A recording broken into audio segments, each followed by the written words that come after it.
Surpris par la nuit. L'évolution du son au cinéma par Jean Douché.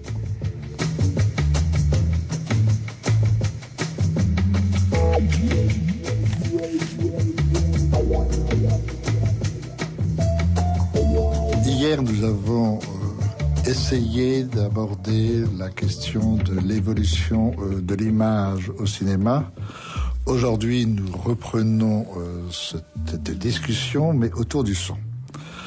Quelques rappels pour les auditeurs sur un peu l'histoire du son au cinéma.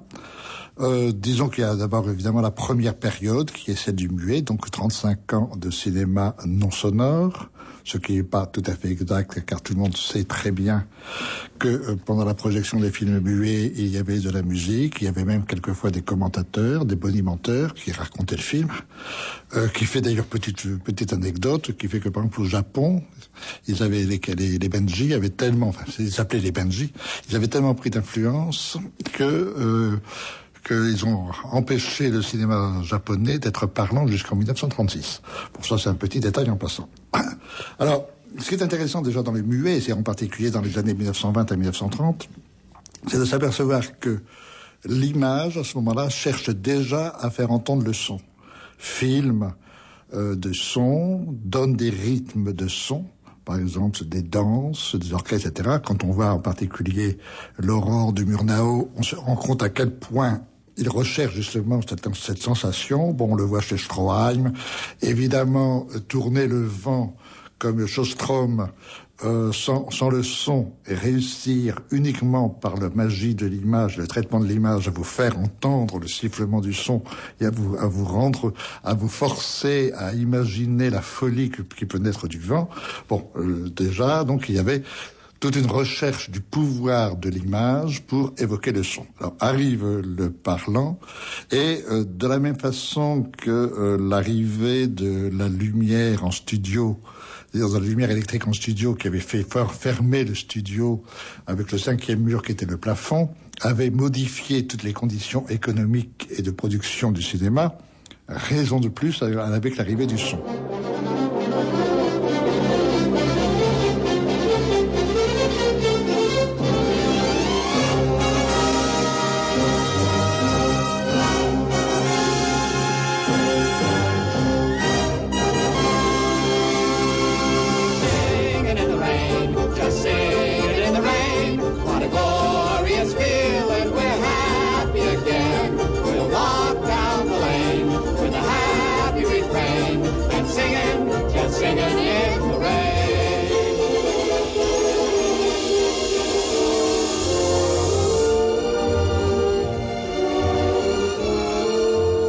Fallu évidemment tout rééquiper et en même temps aussi la technique sonore était d'une extrême lourdeur à l'époque et donc d'emblée le fait que le film sonore coûtait beaucoup plus cher que le film muet a donné aux financiers une raison de tailoriser le travail cinématographique, de faire que chacun soit dans son petit clan, dans sa petite catégorie, et que surtout on ne cherche pas à empiéter sur le travail de l'autre. Et le son, de ce point de vue, a eu en effet un impact qui a modifié profondément l'économie du cinéma et l'industrie du cinéma.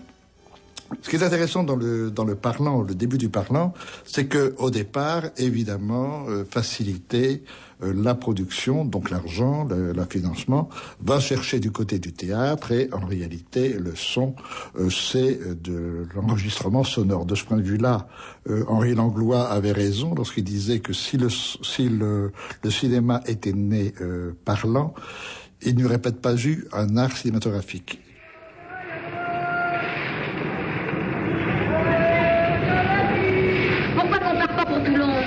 Tu t'incrustes, ça finira par faire du vilain. Et après? Oh, t'as pas toujours été aussi fatalitaire. Fataliste. Si tu veux le résultat elle-même, pourquoi que tu l'as à la caille? On n'est pas heureux tous les deux? Non. T'en es sûr? Oui. T'aimes pas notre vie? Tu l'aimes, toi, notre vie? Faut bien, je m'y suis habituée. Coquard mis à part, t'es plutôt bon mec. Par terre, on se dispute, mais au lit, on s'explique. Et sur l'oreiller, on se comprend. Alors? Alors rien, j'en ai assez. Tu saisis, je m'asphyxie. Tu saisis, je m'asphyxie. À Toulon, il y a de l'air puisqu'il y a la mer. Tu respireras mieux. Partout où on ira, ça sentira le pourri. Allons à l'étranger, aux colonies. Avec quoi? Cette idée. Alors ça sera partout pareil. J'ai besoin de changer l'atmosphère. Et mon atmosphère, c'est toi. C'est la première fois qu'on me traite d'atmosphère. Si je suis une atmosphère, t'es un drôle de bled. Oh là là, des types qui sont du milieu sans en être et qui crânent à cause de ce qu'ils ont été, on devrait les vider. Atmosphère, atmosphère, est-ce que c'est une gueule d'atmosphère? Puisque c'est ça, vas-y tout seul à la Varenne. Bonne pêche et bonne atmosphère.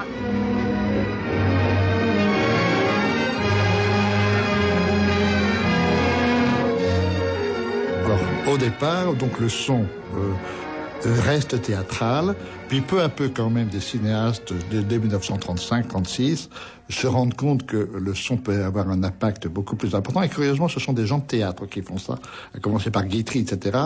C'est-à-dire à voir comment le son off, la voix off, peut jouer un rôle à l'intérieur d'un film et lui donner justement une dimension tout à fait intéressante.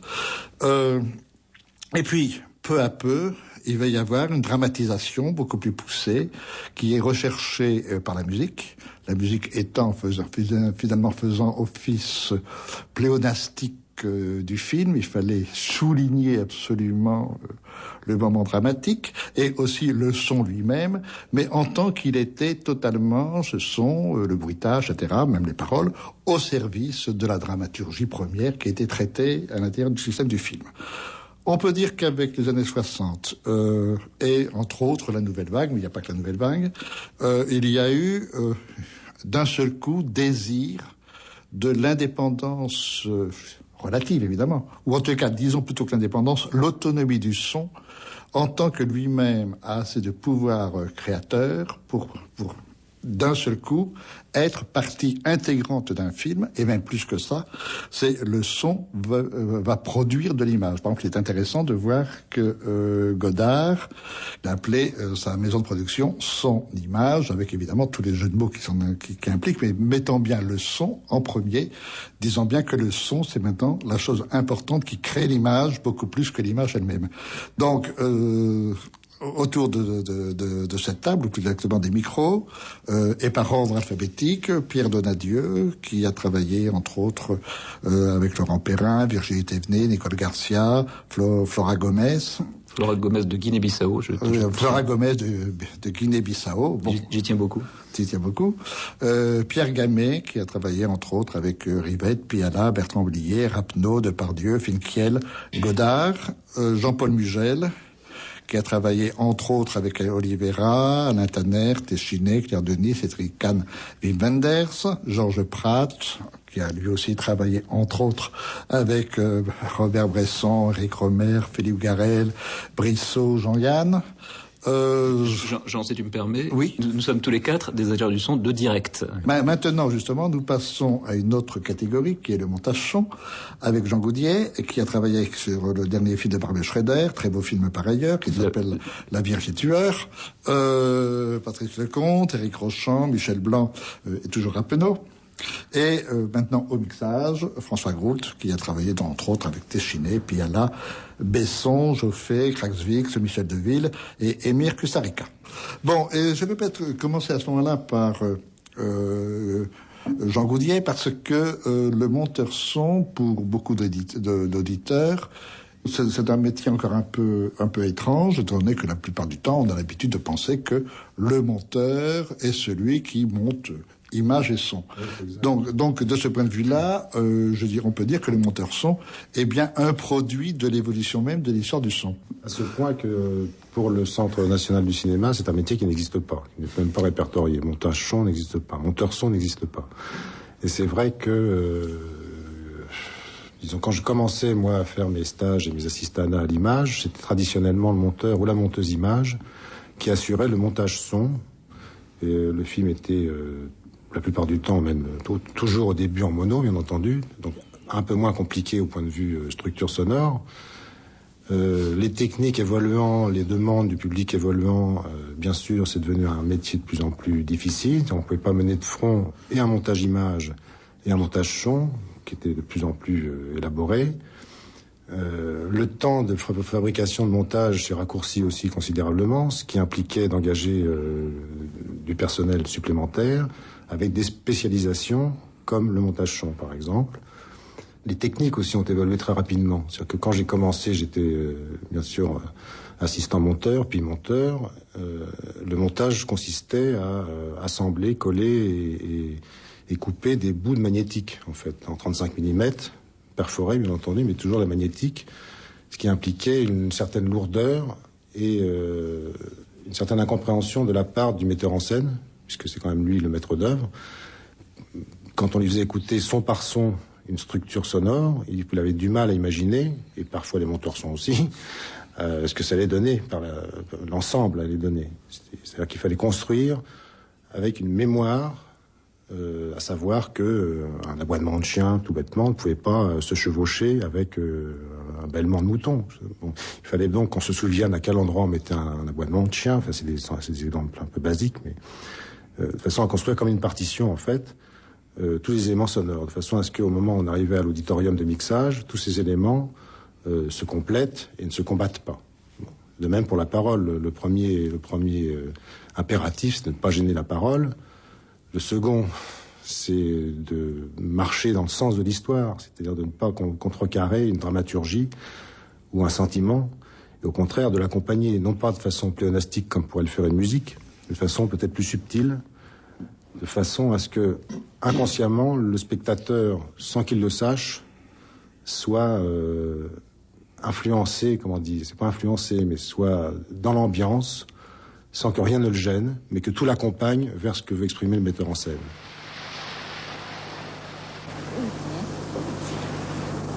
Let's take a walk along the river here. Nice. Blowout de Brian De Palma, un film sur la façon dont un ingénieur du son travaille. Betsy. I don't want to stay here anymore. Let's go. Yeah. What is he doing? I don't know. What is he, a peeping Tom or something? Ah, who cares? Come on, let's walk down.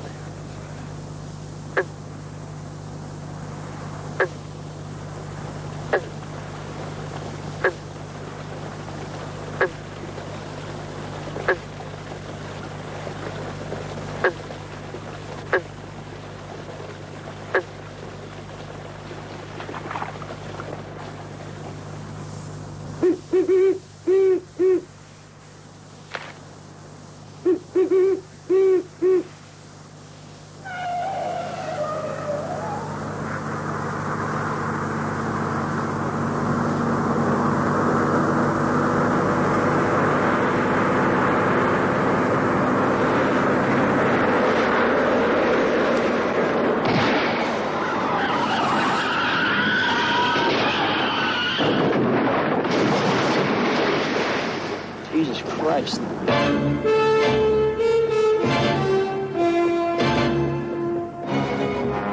Il y a une chose quand même qui me semble évidente, et que le phénomène de cette arrivée du monteur son, qui est quand même assez récente, met en évidence, c'est que de plus en plus, le son n'est plus au service directement de l'image. Il y en a bien sûr pour beaucoup de metteurs en scène, le son est là pour renchérir l'image, dramatiser l'image, etc.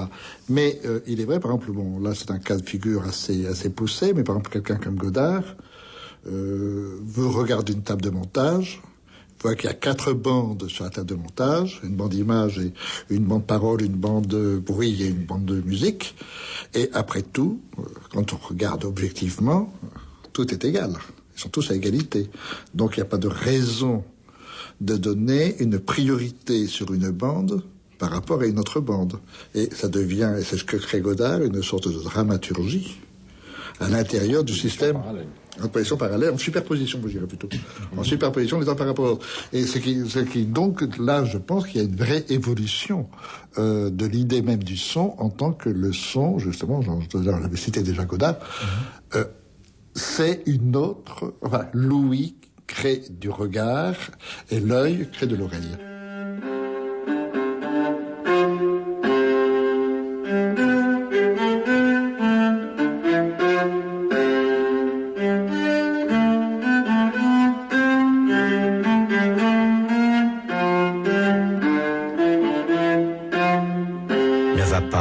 Tous les côtés des choses. Garde-toi une marge d'indéfini. Un mouchoir, mais à faire Dieu, perso.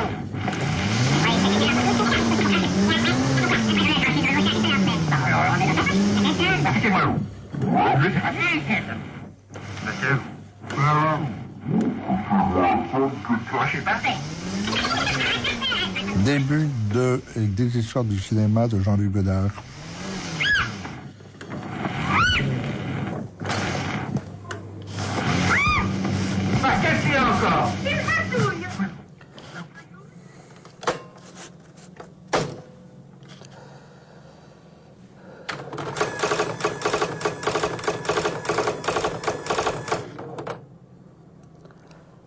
La règle du jeu.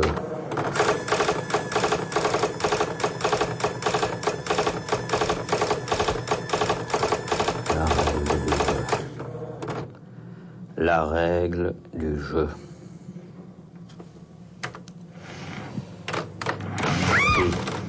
Qu'est-ce qu'il y a encore?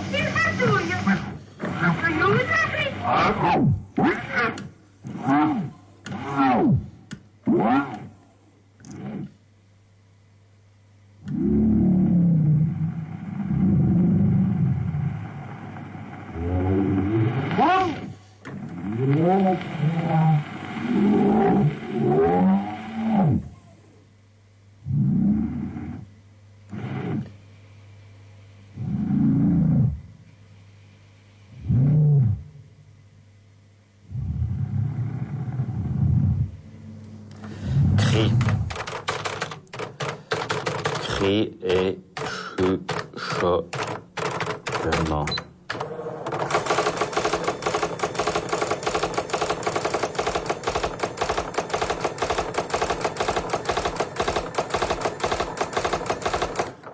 On était à une période charnière où le cinéma, je veux dire, va devenir sonore. On passe du parlant au sonore. La restriction que je fais, c'est que la technologie avance. On peut faire des choses grandioses, mais que c'est quand même au service d'un film. Donc il faut beaucoup y réfléchir. Georges Pratt. Oui, pour moi, c'est... Mais qu'à partir de ce moment-là, je trouve qu'il y a aussi le poste... Enfin, le métier de monteur son vient de prendre un peu sa place, j'allais dire grâce à l'outil qui a ouvert un chantier. Maintenant, ce chantier, il faut qu'il reste dans le cadre du film, du sens du film. Oui, il peut aussi le dépasser, c'est-à-dire que... Oui. Par exemple, le film sur lequel nous avons travaillé, François Gros et moi, qui s'appelait Marie B des Anges, qui n'a pas eu de succès du tout, mais qui était un bon film de M. Pradal, où, effectivement, quand moi j'ai reçu le film à l'état de copie-travail, avec le son direct, des images assez folles, un récit très chahuté, enfin, très atypique, il m'a demandé de construire une bande-son en évitant les musiques. Parce que au moment où il m'a contacté, il n'avait pas envie de musique. Bon, il s'est posé la question, mais c'était un très très long montage, c'était une œuvre très très lourde à accoucher. Et donc, avec son accord, j'ai monté des sons, j'ai fabriqué des sons, etc. Une espèce de délire sonore qui a été dans le sens de son récit, qui a rajouté des images à son récit, qui n'a pas du tout influé son montage, et avec lequel il a été très heureux, et moi aussi, parce que c'est un film dont je parle avec émotion, avec joie, parce que c'était un des seuls cas où j'ai eu vraiment, et François aussi, la bride sur le cou, jusqu'au moment où quand il y a une confrontation avec le metteur en scène, étape après étape, mais il nous a laissé libre d'imaginer, de traduire par le son, par des montages son et par des mixages, l'émotion que nous procurait son image. Et ça a été pour moi, c'était une réussite. C'était assez spectaculaire. Et François, c'était une vraie symphonie, quoi. C'est vraiment une symphonie sonore. Et je l'ai encore écouté récemment quand j'ai choisi quelques extraits du film. C'est vrai que rien qu'à écouter, je revois déjà les images. Donne la bouteille.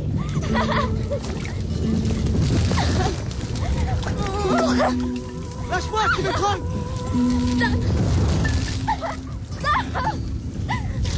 Arrête. Donne ta cellule. Donne ça, lâche. Non. Lâche, je te dis. Lâche. C'est à moi, c'est à mon tour. C'est à moi. Embrasse-moi.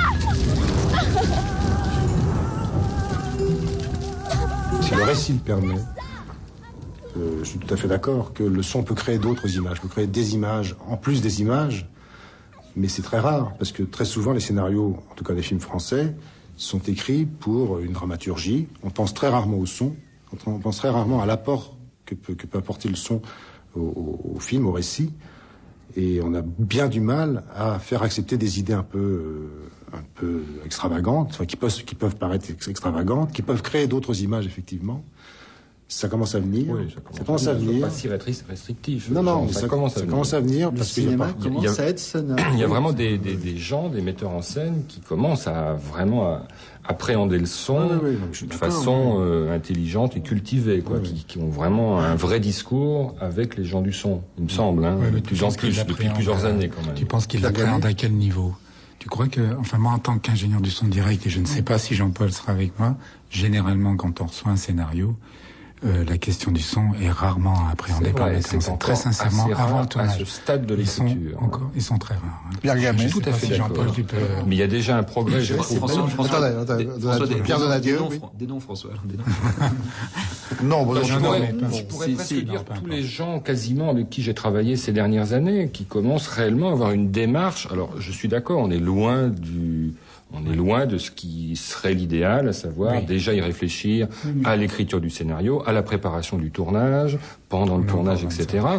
Mais il y a quand même de plus en plus de gens qui maintenant ont envie de travailler et de parler de son dès le montage image, quoi. Alors c'est certainement encore trop tard, mais par rapport à ce qui se passait il y a 15 ans... Je crois que ce sont plutôt les images qui font naître des sons, alors plutôt qu'un scénario. C'est-à-dire qu'au départ, quand on rencontre un réalisateur, sur le scénario, il a aucun désidérateur. Bien sûr, je suis d'accord, c'est encore le cas. La seule chose qu'ils nous disent en général, c'est de prendre le moins de place possible sur le tournage, de se faire oublier, et que, parce que l'image, on peut pas la refaire, le son, on peut le refaire. Jean-Paul, que ce soit les images qui lui donnent des idées sonores ou pas, je veux dire, ne négligeons pas ce qui existe déjà, quand même. Voilà. Non, franchement, ce n'est plus que de l'illustration. Si je peux me permettre, tu sais très bien, mieux que moi, qu'il existe aux États-Unis la fonction de sound designer. Voilà, ça c'est une question très importante dans le cinéma français, effectivement. Et que par bonheur, elle n'existe pas encore chez nous. Enfin, je ne connais pas encore de sound designer. Non, mais de sound designer français. Ça arrive à grands pas. Mais elle arrive. Alors là, je te repasse la parole, je te renvoie la balle, ce qui tente à prouver que, à mon avis, que certains metteurs en scène ont, s'il leur faut la présence de sound designer pour trouver des idées sonores. Pierre, je crois qu'il faudrait que tu définisses un petit peu ce que c'est qu'un sound designer aux États-Unis. Dans la traduction littérale, ce serait un concepteur de la bande son, quoi. C'est-à-dire quelqu'un qui amènerait des idées, aussi bien, je pense, au niveau de la musique que des effets sonores, à un metteur en scène, qui serait chargé d'apporter ces idées-là à la mise en scène, puisque paraît-il, il y aurait carence au niveau de la mise en scène. Aujourd'hui, quel est le rôle du metteur en scène? Parce que maintenant, un premier rôle qui est le casting, qui à mon avis du temps où j'étais beaucoup plus jeune, il aurait été absolument impensable. C'était même tout simplement, c'est même pas possible qu'un metteur en scène ne choisisse pas lui-même ses comédiens. C'était bon. Maintenant, il y a un monsieur qui fait ou une dame qui fait le casting et on lui apporte ça tout frais sur le plateau. Qu'à de le dire. Bon, le son, ça va être pareil. Oui, Donadieu. On est du côté de l'industrie. C'est ça, on est du côté de l'industrie. C'est plus, c'est-à-dire que, par ailleurs, le cinéma est une industrie, comme disait Malraux. C'est-à-dire qu'il faut jamais oublier cette dichotomie. C'est-à-dire que, tu sais, tout à l'heure, le travail, je crois qu'on peut tous qualifier d'admirable de Godard sur le son, mais il est quasiment le seul à faire ça. Le seul à entreprendre cette. Oui, qui d'autre fait ce travail? Et puis surtout, on est du côté effectivement d'un créateur, là. Et le cinéma, majoritairement, n'est pas continué de créateur. Je ne suis pas d'accord, et je m'élève totalement. Très bien. Oui, je veux dire, d'abord Godard, c'est vrai que j'aime bien ce que fait Godard, mais Godard, il est Godard. Il y a un Godard. Mais pourquoi ce serait lui la référence? C'est ce que dit Pierre. Il y a des gens qui créent. Moi, je peux vous en amener quand vous voulez. Jean Goudier crée. Vous créez au moment du tournage. Les metteurs en scène ont envie de créer. Je pense qu'il faut arrêter de dire que parce que parfois il y a des bandes son où on comprend pas grand chose, mais que ça a l'air d'être l'œuvre d'un créateur, c'est les seuls qui créent. Non. Je veux dire, alors, est-ce que c'est le metteur en scène qui a eu les idées avant? Est-ce que c'est un Jean Goudier ou Assimilé qui a eu l'idée aussi? Peu importe, je veux dire. C'est une équipe de créateurs qui ont eu des idées, qui se sont échangés des idées, qui sont arrivés à quelque chose. Eh ben, alors, effectivement, la plupart du temps, ça passe quasi inaperçu, parce qu'il faudrait peut-être faire une analyse point par point, pied après pied, seconde après seconde, des éléments qui constituent une bande sonore. Mais une bande sonore au jour d'aujourd'hui, et puis même je pense qu'il n'y a pas qu'aujourd'hui, même si aujourd'hui on arrive à des choses encore plus fines et plus riches, c'est quand même le résultat de créateurs.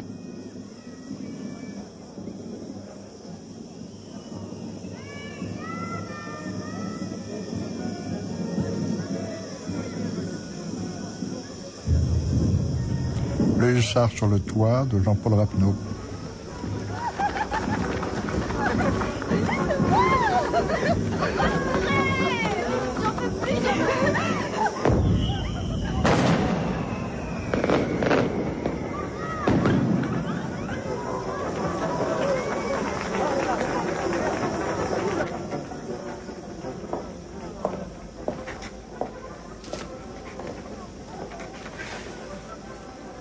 Moi, je voulais revenir juste sur quelque chose qu'a dit Jean Douchet tout à l'heure.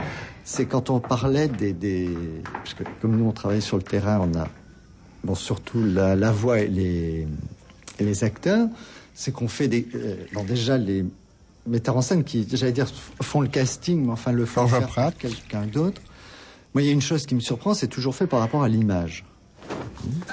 Et rarement par rapport au son. Par rapport à la voix. Moi, je connais. Tu parles de casting ou de. Non, de choix des comédiens. Choix des comédiens. Moi, le seul exemple que je connais qui est frappant. J'ai eu un contre-exemple. René dans Mon oncle d'Amérique. C'est le même. C'est le même. Voilà. On se retrouve sur le même. Je pense qu'au niveau production, au niveau image, d'avoir pris Roger Pierre pouvait apparaître, je pense, peut-être vis-à-vis des producteurs ou des distributeurs et trucs.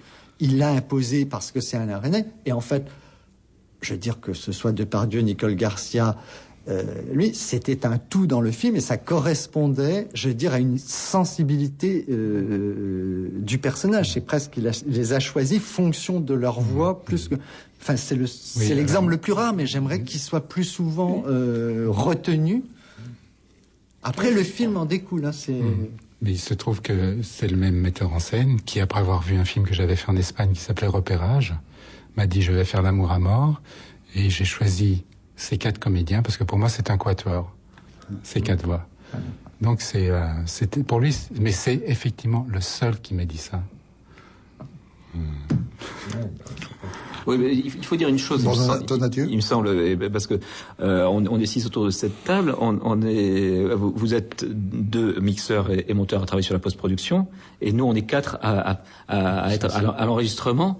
Et les plaisirs et les frustrations sont pas les mêmes. Et je crois qu'il y a peut-être plus de frustration quand on est sur le direct que quand on est effectivement en post-production et qu'on arrive avec du son qui a déjà été pas mal travaillé.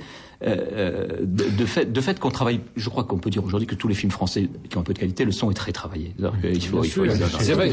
Quand j'ai créateur tout à l'heure, c'était pas par rapport à ça. C'était juste par rapport à l'exemple unique de Godard. Vous qui êtes donc en amont de nous, qui avait travaillé bien parfois un an avant nous. je comprends de plus en plus votre frustration parce qu'effectivement, comme Jean a démarré tout à l'heure la discussion, les outils ont évolué, le montage son est devenu une spécialité, si ce n'est pas encore un métier reconnu par le CNC par exemple ou d'autres, c'est devenu une spécialité parce que maintenant, avant, on n'avait pas besoin forcément de connaissances techniques pour monter du 35, on avait 3 bandes, on avait une presse, du scotch, on choisissait, c'était artistique d'abord. Au jour d'aujourd'hui, avec les nouveaux outils de montage virtuel, que ce soit sur des Pro Tools, Akai, etc., demande des connaissances beaucoup plus pointues en technique. Aujourd'hui, malgré tout aussi, Jean, je pense qu'aujourd'hui, on ne peut pas dire être un virtuose du montage et un créateur du montage son si on ne connaît pas quelques notions comme le décibel ou le Dolby Stereo ou le 5+1. Enfin, il faut quand même avoir quelques notions au jour d'aujourd'hui qui étaient pas forcément nécessaires il y a 15 ou 20 ans. Oui, et effectivement, comme aujourd'hui, on a des outils hyper pointus pour pouvoir justement créer des choses au son, créer une vie, voire une vie off, ou raconter une histoire, ou souligner quelque chose par un passage voiture, n'importe quoi, par un passage mobilette dans le lointain. Je prends l'exemple le plus bateau, mais c'est quand même de la création. Je suis navré, ça souligne quelque chose, ou ça fait un contrepoint par rapport à ce que la séquence raconte, à ce que les comédiens transmettent comme émotion. On peut nous aussi au son souligner ou amener le spectateur à ressentir ce que le metteur en scène a cherché à lui faire ressentir. Donc je comprends qu'aujourd'hui, effectivement, le fossé peut-être se creuse encore plus entre, je sais pas, hein, c'est une question, entre les gens du tournage qui, effectivement, savent pas très bien ce que va devenir la bande-son 6 mois, 8 mois, 1 an plus tard, parce qu'il y aura eu un apport de plus en plus riche, peut-être, de création sonore, justement.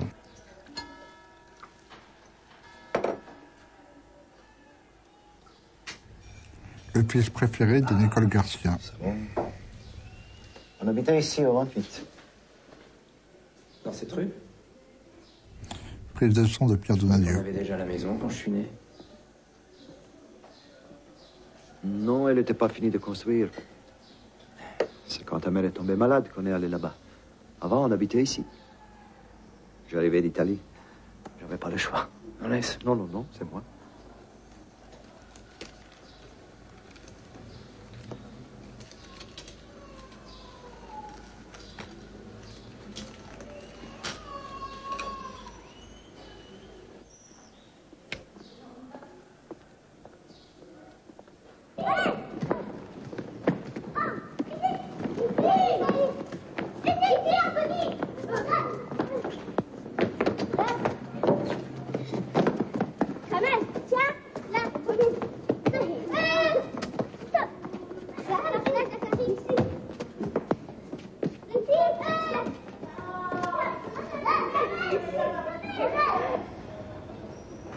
Je te ramène?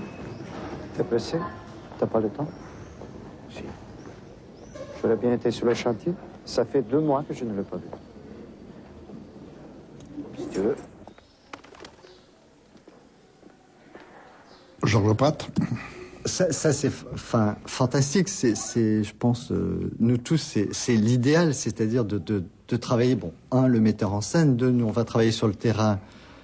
On va ressentir des sensibilités, je veux dire, des choses impalpables dans le jeu des comédiens, dans l'atmosphère qu'on aimerait bien retrouver. Enfin, il y aura le montage son qui peut amener beaucoup de choses. Je pense mais qu'il faut dépasser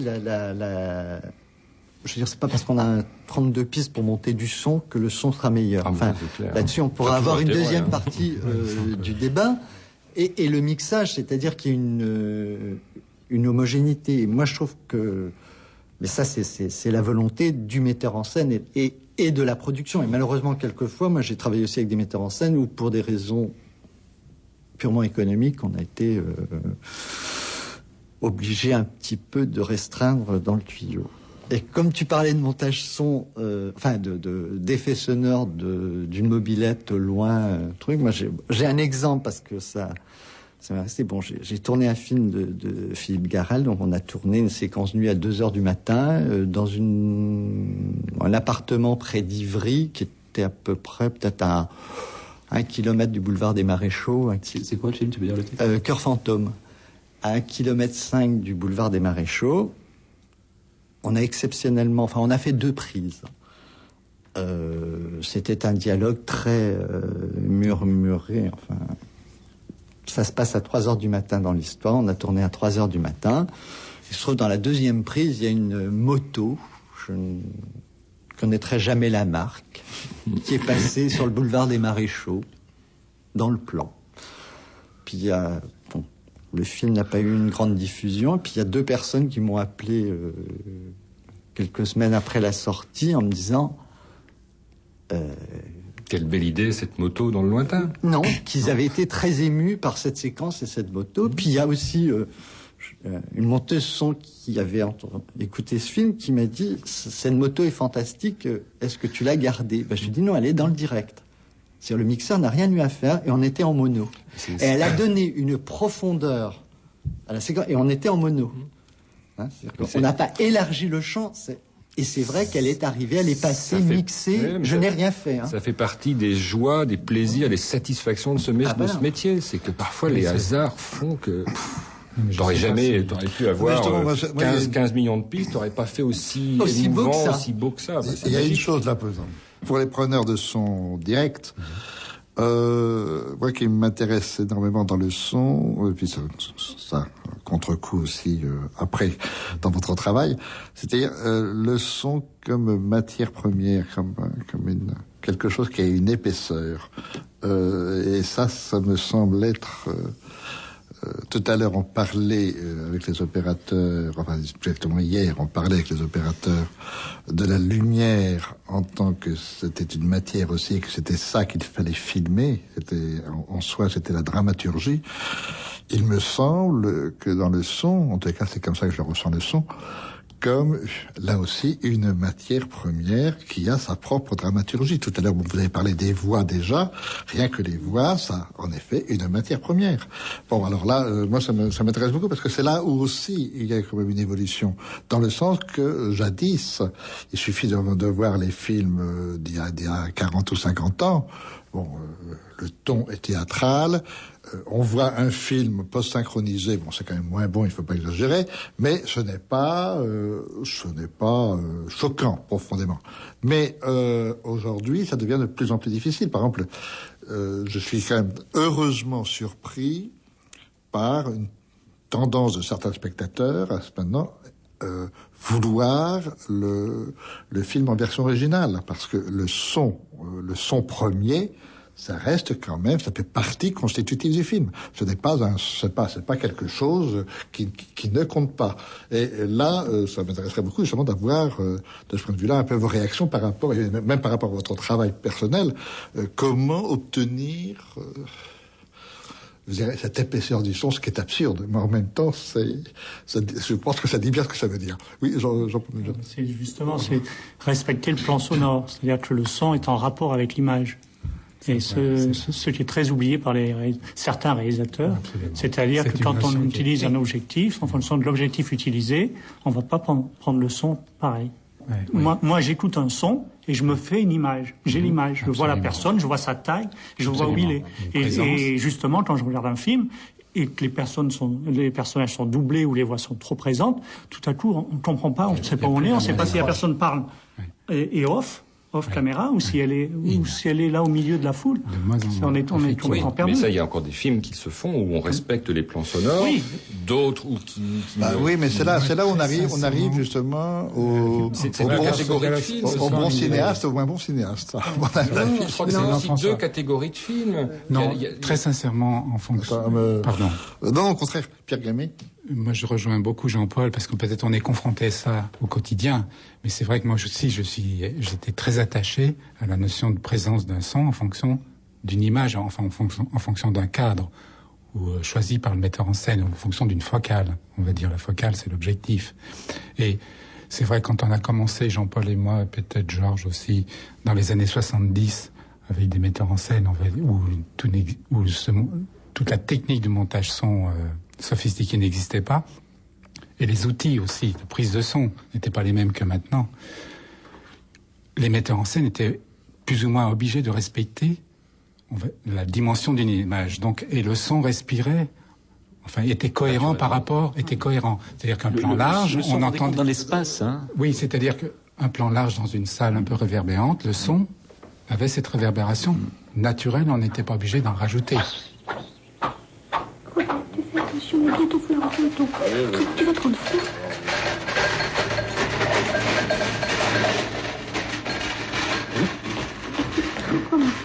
Prends soin de toi, hein. Playtime de Jacques Tati. Souviens-toi de ce que je te dis, hein. Bien comme ça, mon chéri. Oh, mon chéri, en tout cas, tu as tes vitamines. Ouais. Regarde, un officier. Un officier? Ça va? Oui. C'est long. Tu habites à l'entraînement. Quelle heure est-il? 20. Tu as rendez-vous ou pas? Oui. Non, je te prête tes cigarettes. Oui. Et puis j'ai mis ton pyjama au fond. D'accord. Là. Arrivée en provenance de Francfort, poste numéro 47. Arrival from Frankfurt. Air France flight 864, gate number 47.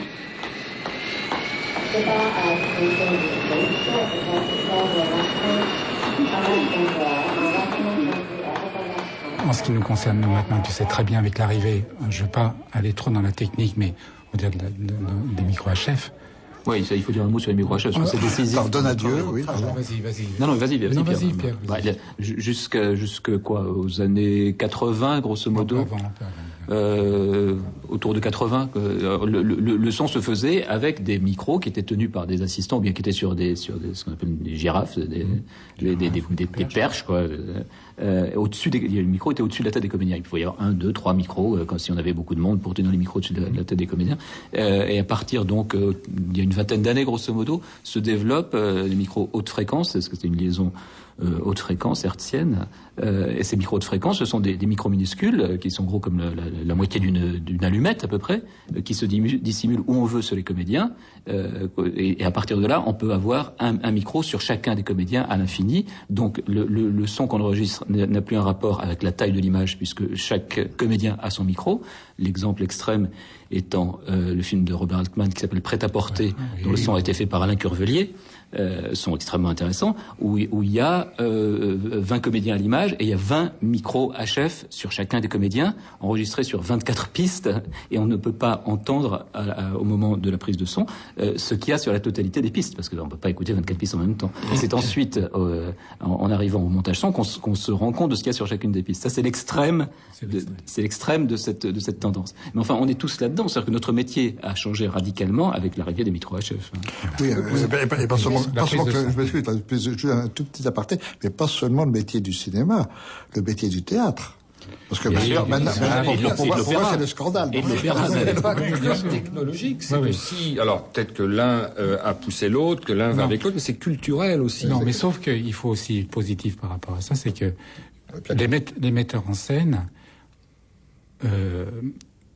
lorsqu'ils ont pris contact avec cette nouvelle technique, leur mise en scène aussi a évolué par rapport à cette époque. C'est ça qui est intéressant. Génial. Il faut dire que c'est un instrument génial. Hein. C'est pas pour dire du mal des micros HF. A donné beaucoup plus de souplesse et de liberté à la mise en scène. Donc effectivement. Et parfois aussi a fait faire des choix de conception sonore, de mixage, qui apportent des choses. Moi, j'ai en souvenir certaines séquences de Van Gogh que j'ai eu la chance de mixer. Van Gogh de Piala, où il y a vraiment une distorsion entre le son et ce qu'on voit à l'image que je trouve moi, absolument génial, quoi. Même dans le précédent. L'histoire, comment ça s'appelait avec Sous le soleil de Satan. Voilà, Sous le soleil de Satan. Je me souviens de cette séquence où Depardieu, ce qu'on appelait la séquence du miracle, où il vient prendre cet enfant qui est considéré comme mort sur son linceul, il passe ses mains comme ça sous le linceul et le porte à bout de bras et l'enfant se réveille.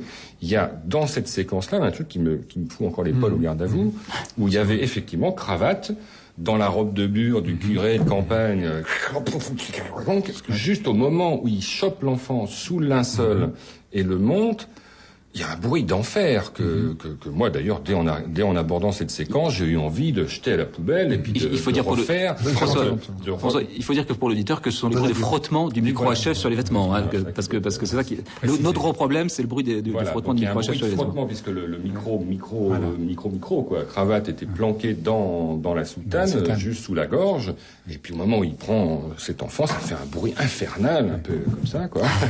Et je trouve que donc moi forcément le premier réflexe pour un professionnel, c'est de se dire attends non, on va le changer, on va mettre des bruitages, on va oublier le son direct et le remplacer par quelque chose de propre. Et en fait, je sais que Maurice Pialat a beaucoup insisté. On me dit mais non, c'est là.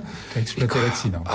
On a exploité l'accident, ce qui donne une proximité au son par rapport au plan de l'image qui te donne, enfin moi en tout cas, qui touche ma sensibilité et qui on en revient toujours à l'émotion qui est remarquable. Dans Van Gogh, quand Dutronc, après s'être tiré une balle dans l'oreille, on le voit à plan large, il revient des prés et puis il y a un arbre qui est grand comme ça dans l'image, et qu'il arrive, il s'adosse sur le tronc et se laisse glisser parce qu'il est affaibli, et que on entend cette respiration du cravate.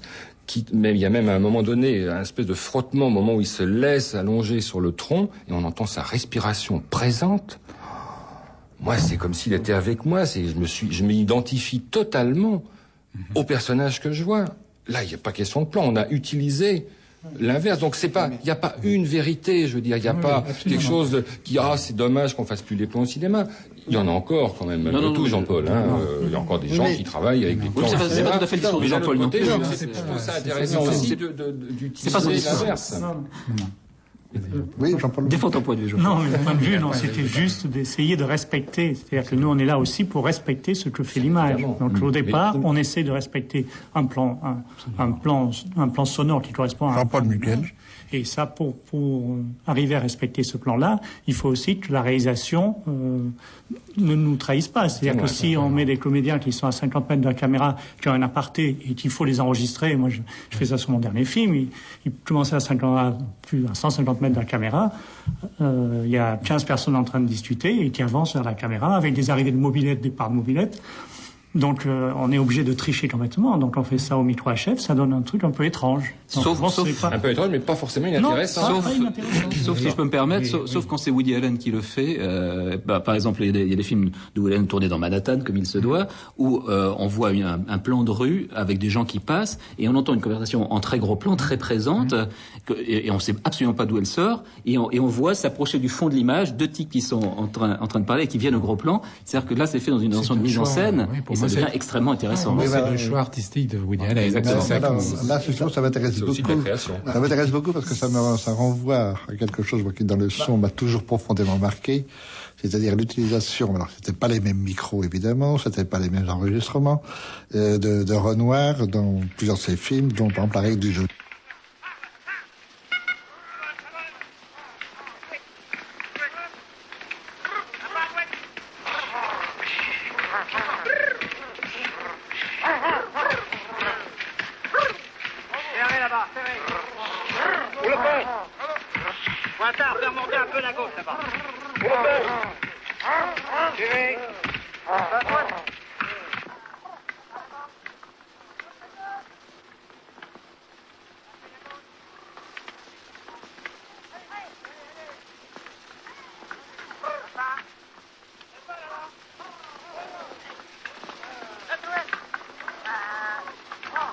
Becky, tu aimes la chasse? Oh oui, madame. Et vous?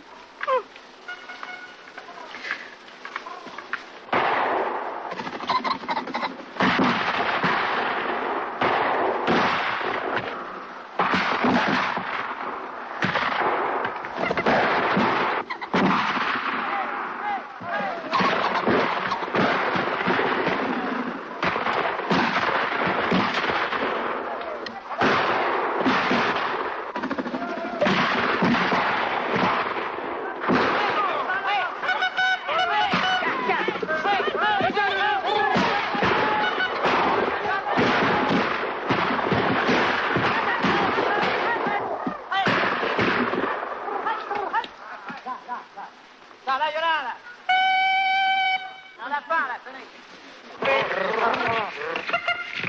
Faisons là-bas. Adouette.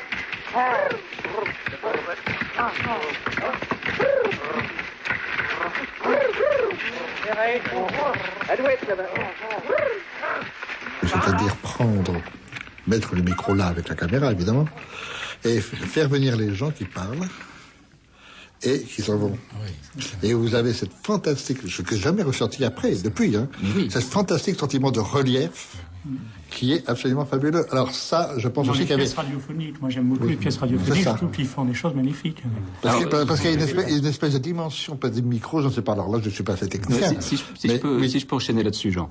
Tu posais tout à l'heure la question du son comme matière première. Genre, notre matière première, c'est le son du monde, hein. C'est le son qui nous est donné. Genre que on débarque dans un décor, en général on n'a pas choisi le décor, c'est bien rare qu'on ait demandé à l'ingénieur du son si le décor convenait. On n'a rien choisi, on débarque là-dedans. Et il faut se débrouiller avec le son qui nous est donné. Quand dans les films de Renoir, de Pagnol, de Guitry, on tournait sonore, et ben là, on avait drôlement pensé à l'endroit où ça allait se passer. Alors déjà, ils avaient plus pensé à ce moment-là au son qu'on y pense aujourd'hui. Ensuite, ils arrivaient dans un endroit où le son du monde était plus beau dans les années 30 qu'aujourd'hui. Le son du monde s'est considérablement dégradé. C'est-à-dire qu'il est impossible en France, impossible en France d'aller tourner quasiment où que ce soit sans avoir quelque part un bruit de moteur. C'est-à-dire que Doyon, par exemple, qui aime beaucoup le son direct, fait ses repérages très largement en fonction des routes aériennes. C'est-à-dire qu'il examine où passent les routes aériennes en France pour aller éviter toutes les routes aériennes. Et bon, Doyon le fait. Malheureusement, tout le monde ne le fait pas. Donc le son s'est largement dégradé. La contrepartie de cette dégradation du son, ça a été une progression extraordinaire de nos moyens technologiques. C'est-à-dire qu'au fur et à mesure que le son s'est dégradé, le son du monde s'est dégradé, nos moyens technologiques se sont développés d'une façon absolument fulgurante, à commencer par le micro-HF et tout le reste. Mais malheureusement, mon point de vue à moi, et là j'aimerais bien l'avis de mes petits camarades, c'est que la progression technologique n'a pas compensé la dégradation du son du monde. Moi, je voudrais un petit peu rebondir à ce qu'a dit Jean-Paul, parce que bon, effectivement, moi j'étais dans les premiers à utiliser les micro-cravates, mais c'était mon choix sur des appoints qui permettaient au mixeur après d'éliminer ou de redoser. Là où je trouve que les micro-cravates, qui sont quand même des micros de proximité qui n'ont plus de plan sonore, qui peuvent être, dans certains cas, on est obligé de les utiliser. Il faut pas se leurrer. Moi, le premier. Mais il y a aussi une façon. Moi, j'ai fait des films. On m'a demandé, mais pourquoi il n'y a pas un micro sur chaque comédien? J'ai envie de dire, la perche, elle est très bien. Elle fait tout le boulot. C'est audible. Ça, pour moi, ça correspond au film. Et il fallait 6 micros à chef. Pourquoi? Parce qu'à la télévision, maintenant, c'est tout gros plan. Et je crois qu'il y a une culture sonore qui est en train d'évoluer. Tu disais tout à l'heure, François, qu'il y avait 2 parties. J'allais dire qu'il y avait, je ne vais pas dire le cinéma et la télévision. Il y a différents metteurs en scène, mais on se trouve confronté à ça. Et je pense qu'après, en aval aussi, vous au mixage et tout, on sait très bien qu'un film sera diffusé à la télévision. Après, on n'y pense pas. Ouais, heureusement qu'on n'y pense pas dès le départ. Que ce soit la télévision qui guide le choix d'une conception sonore ou d'un mixage. Moi, je sens une évolution. C'est vrai, on peut le regretter, mais c'est très très culturel. Je veux dire, aujourd'hui, personne n'irait imaginer qu'un one-man show se fasse sans un micro-cravate. Je veux dire, j'ai aperçu quelques extraits du nouveau spectacle dont on parle beaucoup de Jamel Debbouze. Il est cravaté du début à la fin. Il n'y a pas si longtemps, on pouvait voir Raymond DeVos qui n'avait pas de micro-cravate. Il y avait cette acoustique de la salle de théâtre où il jouait qui faisait que parfois on était obligé d'aller chercher aussi. Il y avait une vraie interactivité entre la personne sur la scène et le public. Aujourd'hui, c'est vrai qu'on est plus passif. Non, mais la question de la voix des comédiens, c'est une question importante. Quand dans La fille du puisatier, Marcel Pagnol enregistre en extérieur, en direct, Rému et Fernandel en train de parler, c'est complètement magnifique parce que là, on a une matière première, la voix de ces deux comédiens, qui est une matière première sublime. Là, il y a de l'épaisseur, effectivement, il se passe quelque chose. On avait des comédiens qui avaient appris à placer leur voix au théâtre et qui s'en servaient au cinéma d'une façon admirable. Il y a quelque chose là. Autant je trouve pas que grand chose se soit perdu dans quoi que ce soit de notre travail. Sinon, le son du monde, comme je disais tout à l'heure. Mais là, quand même, sur ces voix-là, pratiquement n'existent plus. On n'a plus ces incroyables voix de comédiens qui savaient se faire entendre du poulailler. C'était ça le truc étonnant, avec des accents, avec des épaisseurs. Et puis en plus, avec surtout cette chose indispensable à un comédien, c'était d'avoir la voix reconnaissable qui faisait que automatiquement tout public savait, ah oui, ça c'est un tel, ça c'est Carrette, ça tourne un Fab, ça c'est toujours vrai, mais malheureusement il y a de moins en moins de comédiens qui ont... C'était tous à l'époque, dans les films des années 30. Il y a quelques comédiens qui ont encore pas mal de comédiens qui ont encore ça. Heureusement. Mais il y en a beaucoup moins qu'avant. Ils sont moins, ce qu'on appelait jadis les seconds rôles, ont quand même disparu d'une certaine façon dans ce casting généralisé. Bon, ça peut se discuter, je reconnais. Non, mais c'est vrai. Pour aller dans le sens de ce que dit Douchet, on peut prendre la bande son séparément de la bande son de La règle du jeu de Jean Renoir, séparément de l'image.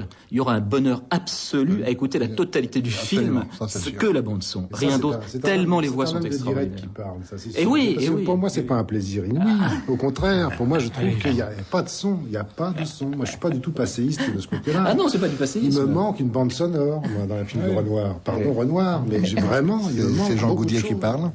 Il me manque tout ce qui fait, ce que vous dites, le son du monde n'existe pas. Et on se retrouve devant une pièce filmée. Je exagère beaucoup, ça c'est vrai. Je me fais un petit peu. J'exagère pas.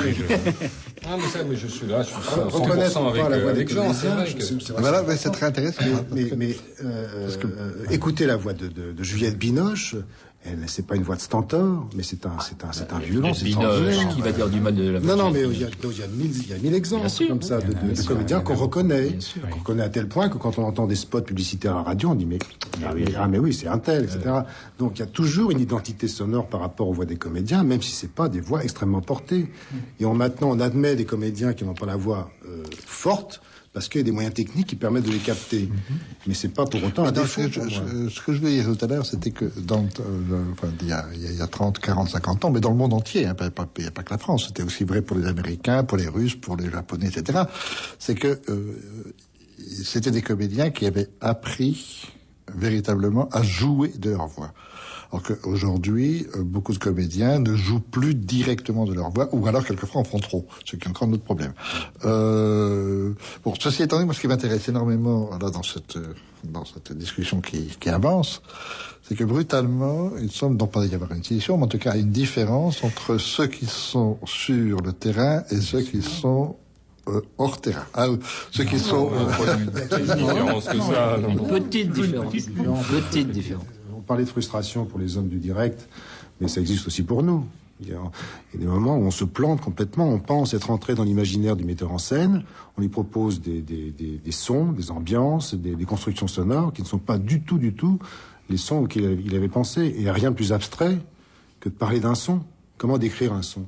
Un metteur en scène... Mais très sincèrement, excuse-moi de te couper, puisque tu as souvent des metteurs en scène qui, lorsque tu abordes ton travail, ont des idées sonores. Est-ce que vous arrivez à en discuter avant que toi tu attaques ton travail ? Il y en a de plus en plus. Les metteurs en scène, ils sont comme tout le monde, ils s'intéressent comme le public. Je vais faire l'avocat du diable encore une fois de plus. Je parle pas de metteurs en scène qu'on aime tous, mais est-ce que tu penses pas qu'il y en a certains aussi parce que comment exprimer la chose, parce que leur disons l'émotion, quelle qu'elle soit dans leur film, elle leur paraît un tout petit peu en deçà, comble avec des effets sonores. Tu comprends ce que je veux dire ? Je m'exprime peut-être mal, mais si tu veux... Tu vois, rajoute certains effets sonores qui ne sont pas forcément indispensables. Tu comprends ? Et qui, par moments, même arrive à m'exaspérer sur certains... C'est la manque de confiance, parfois, du metteur en scène par rapport à son film. Il arrive qu'au bout d'un montage-image, le metteur en scène, le réalisateur, épuisé par ce travail d'abord de réalisation puis de montage-image, par cette espèce d'accumulation, de redites, de revenir toujours sur les mêmes séquences, de retravailler toujours les mêmes choses, au bout du compte, il ne fait plus confiance dans son film. Il ne ressent plus les émotions qu'il doit ressentir, c'est évident, parce qu'il y a trop de répétitions, c'est toujours la même chose. Donc, effectivement, il commence à perdre pied. Et effectivement, il cherche des béquilles. Et les béquilles, c'est soit la musique, en premier lieu. Et ça devient très sincèrement, ça je pense que François peut dire. C'est vrai que la musique... Troisième élément, malheureusement, je me trompe peut-être, j'espère que je me trompe, ce phénomène de mode du cinéma américain... Absolument. On admire beaucoup le cinéma américain, parce qu'il fait beaucoup d'entrées, donc c'est un cinéma pour la plupart du temps très commercial. Ils savent faire du cinéma, c'est évident. On ne peut pas dire le contraire. Ils savent faire du son au cinéma aussi. Mais malheureusement, pour moi, c'est un type de son. C'est-à-dire qu'à force d'essayer de recopier les recettes, s'il y en a, des cinémas américains, on perd le caractère français. Je suis pourtant pas nationaliste, mais le caractère intrinsèque des films français, spécifique des films français. C'est-à-dire qu'on colle parfois sur des films français des effets sonores dignes de sons américains, alors que le récit n'est pas du tout en rapport avec ça. Il faudrait d'abord créer des récits en rapport avec les effets sonores qu'on veut mettre. Il n'y a rien qui m'énerve le plus que de voir, ne serait-ce qu'un film annonce, de films américains ou même français maintenant, où quel que soit le récit présenté, chaque changement de plan est souligné par une espèce un effet un truc qui traverse la salle et qui m'indispose. Je vous rappelle que c'est beaucoup plus vieux qu'on ne le pense, parce que justement quand en particulier les Américains des années 35-36 ont compris que pour vendre bien, il fallait surenchérir sur la dramaturgie, et que finalement il y a eu un apport très violent qui a été le musicien de film, qui a été dictatorial. Guy Haynes is hitting harder, hurrying up the play, taking chances I've never seen him take. This is a complete reversal of his usual watch and wait strategy.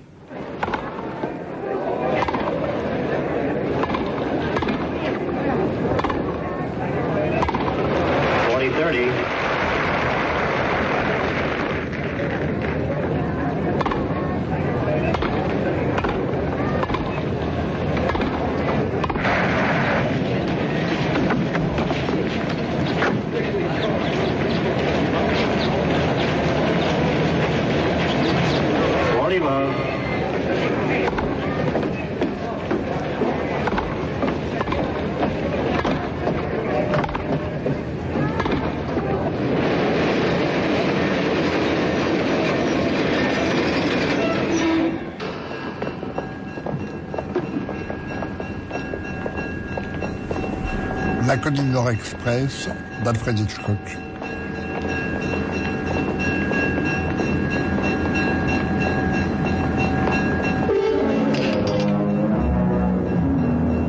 The set score is now 2-1. Guy Haynes leading, and we're 10-all in the fourth set. This match, from a quick victory for Haynes, has turned into a dogfight.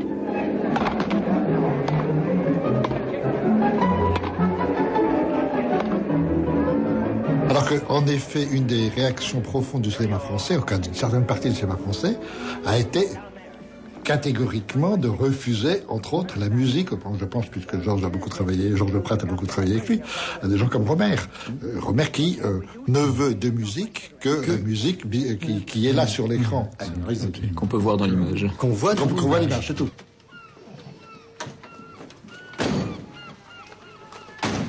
Il y a un dîner ce soir, je t'invite.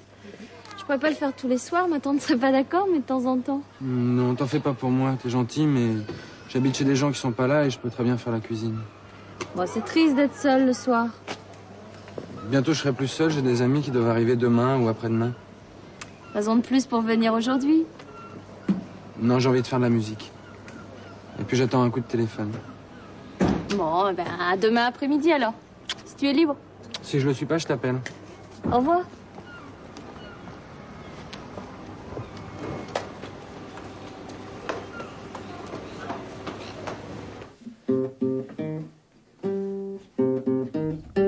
Conte d'été d'Éric Romer.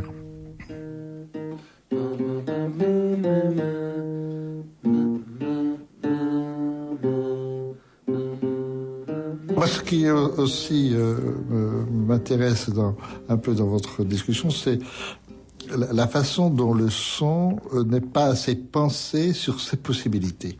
Car je crois que il y a des possibilités autres que l'utilisation des effets. Et l'utilisation, là, parce que je reprends encore Godard, mais c'est quand même assez dans le genre culotté. Prendre directement, enregistrer au pied de la lettre l'expression, mettons, les ouvriers n'ont pas le droit à la parole. Bon. On le filme, c'est-à-dire qu'on va filmer, c'est dans Passion, on va filmer une ouvrière et elle ne sera absolument pas synchrone entre elle et son son. Donc elle n'a pas droit à la parole. Bon, si vous prenez un autre film de Godard, par exemple, Sauf qui peut la vie, les femmes font entendre leur voix. Aujourd'hui, ça y est, en 80, la femme, elle fait entendre sa voix. Donc les 4 premiers plans, ça sera la voix d'une cantatrice qui va envahir tout l'écran. Et il vous filme au pied de la lettre. C'est très intéressant quand même de faire ça aussi. Parce que d'un seul coup, vous avez une sorte de réflexion sur le son, dans le sens même réflexion sonore, qui devient très intéressant. Et je pense que là, ça ouvre tout bêtement. Parce que, en fin de compte, quand on reste au littéral, ça ouvre de fantastiques horizons.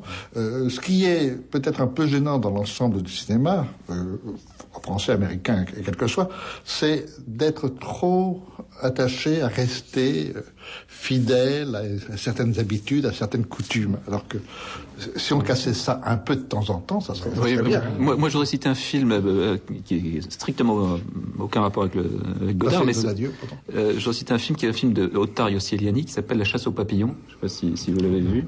La chasse aux papillons, c'est un film qui se passe en Normandie ou quelque chose comme ça, à la campagne. Et la bande son est très belle, c'est du son direct, c'est apparemment du son direct, et si on est un tout petit peu attentif, on se rend compte que ce son direct très intéressant, vraiment bien, et pas synchrone. C'est-à-dire que c'est du faux son direct.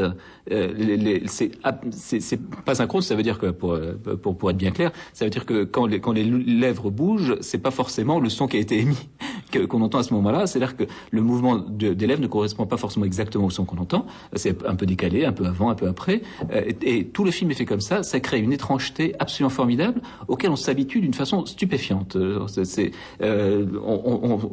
Ça peut être gênant par moments, quelques instants, mais ensuite on est dans cet univers de son apparemment son direct non synchrone qui fait un effet très étonnant. Voilà un autre exemple d'une possibilité d'exploration de parce qu'on en a beaucoup parlé, avec l'image. Je ne sais pas si vous tous ici avez vu le dernier film de Kubrick, qui est autant il est passionnant sur la lumière, autant il est passionnant sur le son. Cette façon d'abord de resserrer des dialogues d'une platitude totale et de redonner une intensité par des voix très lentes qui d'un seul coup, en même temps, répètent la même chose, sont toujours en question de la même phrase, et ça devient une espèce de perdition comme ça qui se fait, qui s'établit, une errance, parce que le son a été travaillé comme ça, alors qu'évidemment, dans une dramaturgie ordinaire, ça aurait été bon, et là, cette espèce de travail. C'est pas uniquement une question de son, c'est une question de rythme. De rythme. Parce que là, il prend son temps. Il prend son temps jusqu'à devenir obsessionnel, effectivement. C'est ça, exactement. Mais bon, pardon. Non.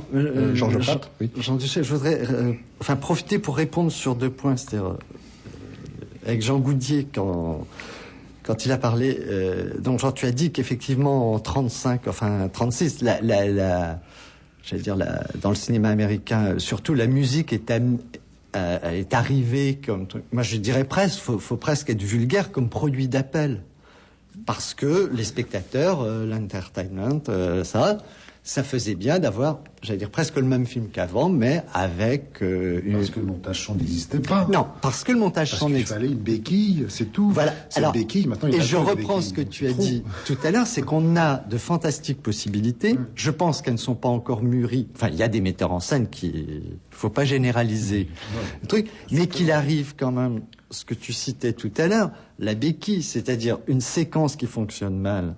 Tout d'un coup, on va demander au monteur son, soit aux musiciens, puis par sécurité au monteur son, et on verra au mixage, de sauver, j'allais dire, non, le creux du scénario. C'est jamais présenté comme ça. Non, c'est pas présenté comme ça, mais ça sert à ça. Du metteur en scène. Et là, j'ai un exemple que je veux pas citer. Non, on vous demande surtout pas. Pas de nom, mais d'écrire. Pour moi, c'est un exemple cruel parce que le film, quand je l'ai vu, c'était un film romantique. Quand je l'ai vu la première fois en copie-travail, j'étais ému aux larmes. Et quand j'ai travaillé dessus, on m'a demandé des choses que j'ai faites, bien entendu. J'en ai pas honte, d'ailleurs. J'étais même assez fier de ce que j'avais apporté. Le film n'avait pas besoin d'être sauvé du tout, mais pas du tout. Et le mixage est arrivé, le jour du mixage est arrivé, la musique est arrivée, et le film a été tué par la musique. Ah bon, ça arrive. Hein. Ça arrive, d'accord. Mais quand on est témoin de ce meurtre-là, ça fait très mal. Oui. C'est-à-dire que le metteur en scène est là, il est conscient de ce qu'il entend, mais il a tellement plus confiance dans ce qu'il a fait qu'il sait plus. Il sait plus. Et il faut surtout pas lui dire que c'est pas bien, parce que ça se passe très mal après. Jean, je suis entièrement d'accord avec ce que tu dis. Je veux dire que même quelquefois, il y a des creux de scénario, c'est-à-dire parce que il n'y a pas grand-chose à raconter, non, mais sur certaines séquences, peut-être pas sur tout le film. Et on va demander au son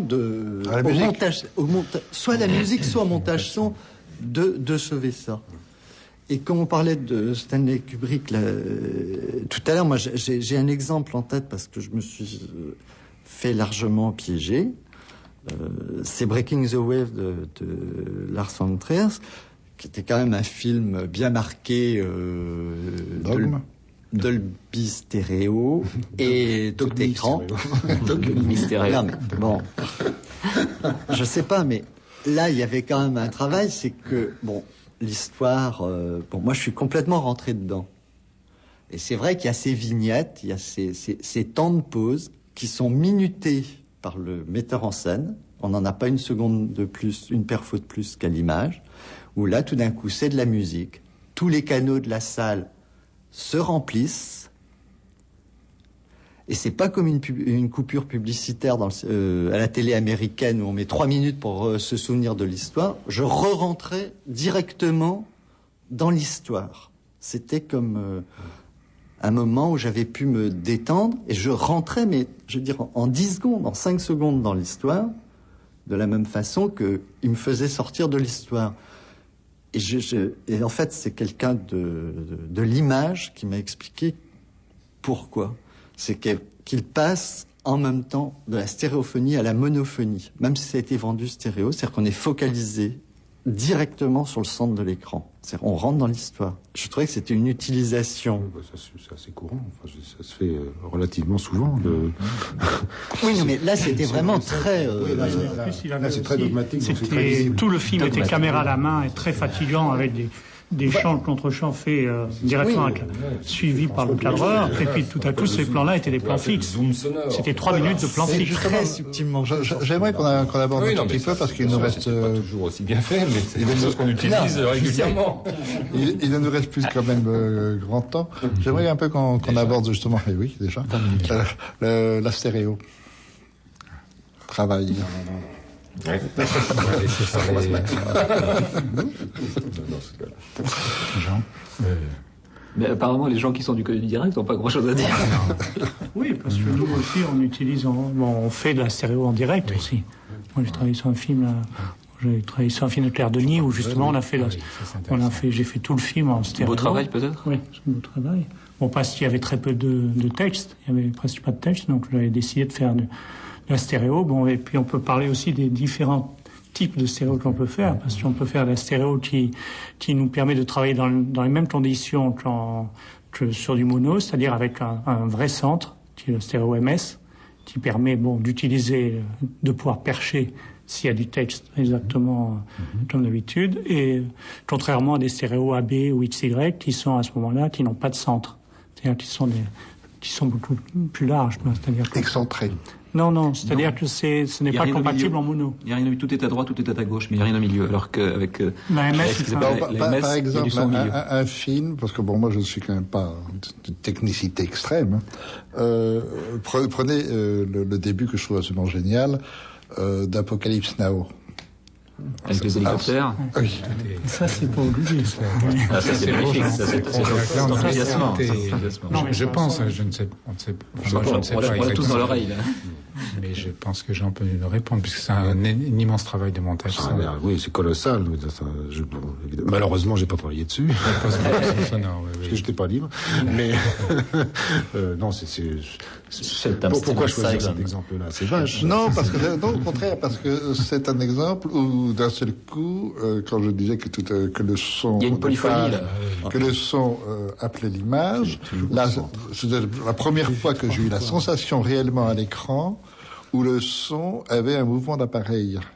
C'est-à-dire qu'on avait un panoramique, on avait un travelling, etc. Enfin, c'est-à-dire que où brutalement le son était devenu une caméra et bougeait comme la caméra.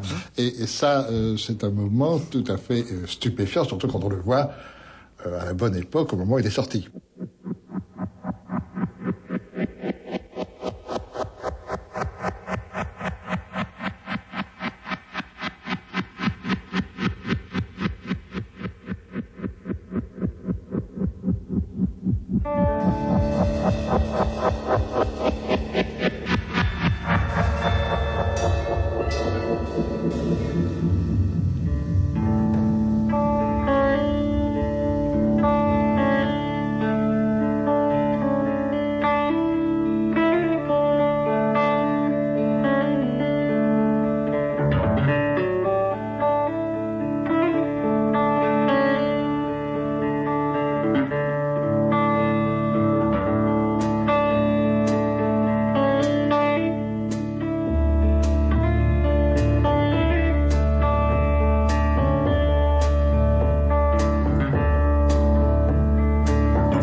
La question se pose sous deux aspects, enfin, sauf erreur de ma part, c'est l'aspect artistique évidemment, puis l'aspect industriel. C'est-à-dire que maintenant, c'est obligatoire de faire un film en stéréo, 5+1, c'est-à-dire 5 canaux, gauche-droite, arrière-gauche, arrière-droit, faut m'arrêter si je me trompe, et un canal pour le sub, faire les graves. Or ça, point de salut, c'est-à-dire qu'on ne peut pas sortir dans les salles, les exploitants n'en veulent pas, etc. Donc, quel que soit le sujet, maintenant le format est obligatoire. Mais, bon, et après, peu importe, libre au metteur en scène ou au mixeur de choisir un canal. Oui, bien sûr. Pourquoi pas de laisser au centre si le film nécessite un canal. C'est pas utile de mettre une grande cavalerie si le film se passe dans une salle de bain à 2 personnages, ou même en monologue. Donc, pour moi, il n'y a pas de bagarre, il n'y a pas de question. C'est un format. Il n'y a pas à avoir peur de la stéréo. C'est vrai que on a connu ça, Jean et moi, au début des années 80, avec l'arrivée de Dolby Stereo, qui était donc ce qu'on a connu jusqu'à il y a peu de temps, qui est maintenant le format numérique 5+1, comme on trouve sur les DVD, etc. Mais bon, et alors, on peut faire un excellent, sublime bande-son mono qui bénéficiera du support de diffusion, le Dolby Stereo ou 5+1 numérique. Pas pour ça que même le format numérique Sony, qui est le SDDS, qui lui c'est 7 canaux plus un renfort de basse, on peut aussi n'en utiliser qu'un ou deux. On n'est pas... Rien ne nous contraint à utiliser les 6 canaux d'une diffusion numérique. Oui, mais la question... C'est très tentant, évidemment. Bien sûr que c'est très tentant. Donc, la question, c'est aussi, qu'est-ce que la stéréophonie effective apporte à des films? Est-ce que vraiment il y a des films qui bénéficient d'un vrai plus? Est-ce que la spatialisation du son, comme nous disons dans notre jargon, apporte quelque chose de décisif au cinéma? C'est sûr que moi j'ai tendance à répondre oui, bien évidemment. Je trouve qu'on est plus dans le... Enfin, on a d'abord une palette de couleurs sonores plus étendue, quoi qu'on en dise par rapport au mono. Il y a des reliefs sonores qui peuvent se créer, ça peut être des choses imperceptibles, hein. La stéréo au cinéma, ça veut pas dire ping, poum, paf, pif, pouf, dehors, à gauche, à droite, avant, arrière. Des petites choses très, très ténues qui font qu'on a vraiment une vraie image sonore qui n'est pas uniquement plan, qui permet de se baigner dans un univers, et puis avoir des petites touches comme ça, qui attirent le cerveau, qui attirent l'oreille, qui racontent des choses off qui sont difficiles à mettre en place sur des bandes mono, enfin qui étaient difficiles. C'est vrai que c'est une dimension de plus à controller par le metteur en scène. C'est ce qu'il y a de plus dur. Mais c'est parce qu'on en est aussi quelque part, on en est finalement au début d'une... Il y a encore des gens qui vous disent aujourd'hui, en l'an 2000, t'es sûr que le Dolby Stereo, ça va être bien... Donc c'est une période un petit peu charnière où on a un peu tendance, parfois, c'est vrai, à en abuser. Mais quand on est passé du 45 tours micro-sillon à la cellule pick-up stéréo, et qu'on avait commencé à avoir les 2 baffles chez soi plutôt que du Tepaz, il y a eu aussi des abus à cette époque-là. Des abus, après tout, non, peut-être pas des abus, mais il y a eu parfois un excès, disons, dans l'utilisation du système, comme ce qu'on connaît aujourd'hui. C'est vrai qu'il y a des bandes son, comme disent les gens, où on se demande si on est en train de regarder un film ou d'écouter, regardez ce que je sais faire, quoi. C'est une espèce d'étalage de soi-disant savoir-faire, parce que plus ça fait boum boum, plus ça fait zip zouk devant, derrière. Bon, et alors...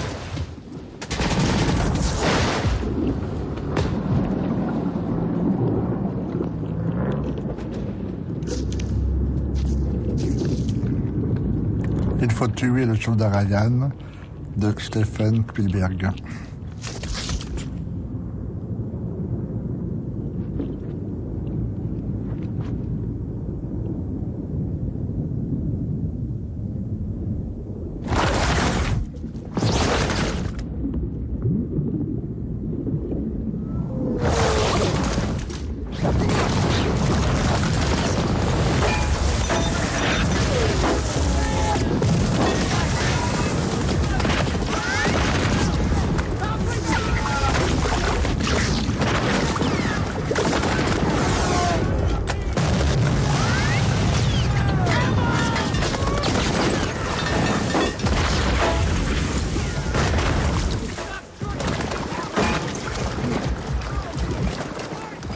Le son d'aujourd'hui n'est pas celui d'il y a 40 ans, n'est pas celui d'il y a 60 ans. Bon, il a évolué. Cette évolution passe évidemment par des technologies. C'est de plus en plus complexe.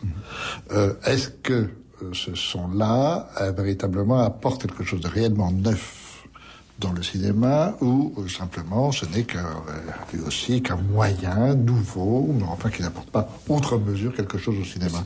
Tout dépend des films. Comment c'est maîtrisé, quel sujet, enfin, de quel film on parle, comment c'est maîtrisé, quel apport. Moi, je suis persuadé que il y a un apport poétique certain, parce qu'effectivement, plus on travaille avec des instruments, des outils qui nous permettent d'aller dans la finesse et non pas dans l'explosion de bruit. Mais ces outils nous permettent en numérique d'avoir des définitions, des micro-informations sonores qui nous permettent d'aller vers le plus fin, vers le plus poétique, vers la racnéen, le plus précis. Le meilleur choix. Pour moi, c'est un gain. Non pas parce qu'on peut faire plus fort, mais parce qu'on peut faire plus détaillé. Exactement. Plus faible, plus détaillé. Exactement. Donc il y a bien une évolution très intéressante. On est en pleine bagarre depuis quelques années, depuis l'arrivée des systèmes numériques, où on nous a dit, à tous autant qu'on est ici, chouette, le numérique, on a un gain de dynamique, on peut aller jusqu'à 115 décibels, on peut entendre des sons quasiment au seuil de l'audibilité et au contraire vous faire péter les tympans. Oui, et alors? c'est pas pour ça qu'on est obligé d'utiliser toute cette gamme-là. Je veux dire, si j'achète une bagnole demain qui peut rouler à 360 à l'heure, c'est pas pour ça que je serai tout le temps entre chez moi et le boulot à 360. Ça durerait pas longtemps. D'abord, ça durerait pas longtemps.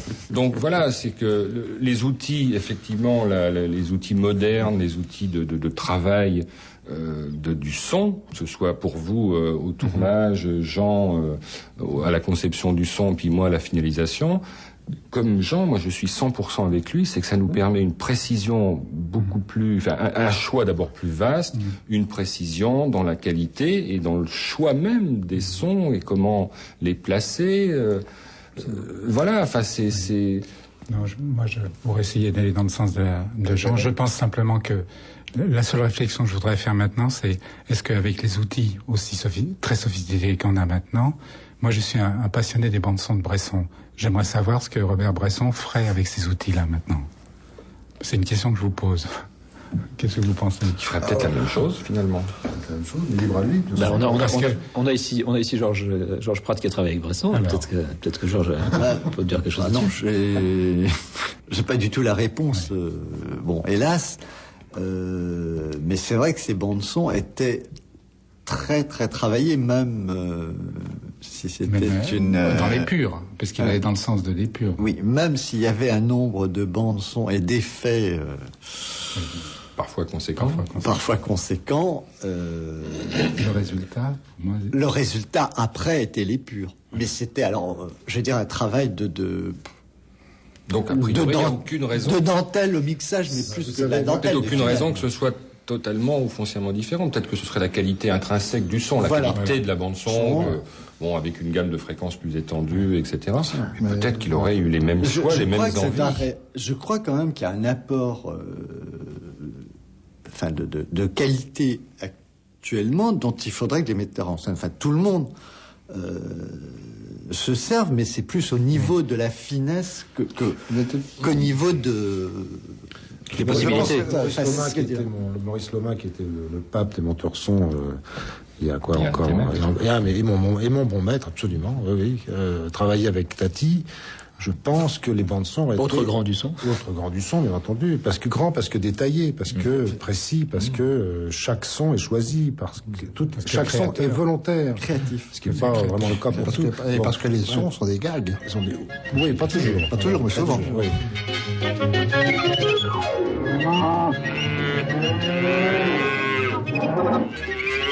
Jour de fête de Jacques Tati. J'étais surpris par la nuit, l'évolution du son au cinéma, avec Pierre Donadieu, Pierre Gamet, Jean-Paul Mugel, Georges Pratt, Jean Gaudier, François Groult. Bon, allez. Bon, si vous voulez que je vous le mette là, je vais vous le mettre là, moi. Là. Bon, alors, mon vieux. Wow. Surpris par la nuit, une émission de Jean Douchet, équipe de réalisation, Guy Sonneau, Bernard Charon, Guillaume Ledu, Gaël Gillion. Bon, regardez, voilà, comme la main. Bon, vous avez compris? Bon, hop. C'est pas épais, c'est pas papier, non? Allez, encore une fois.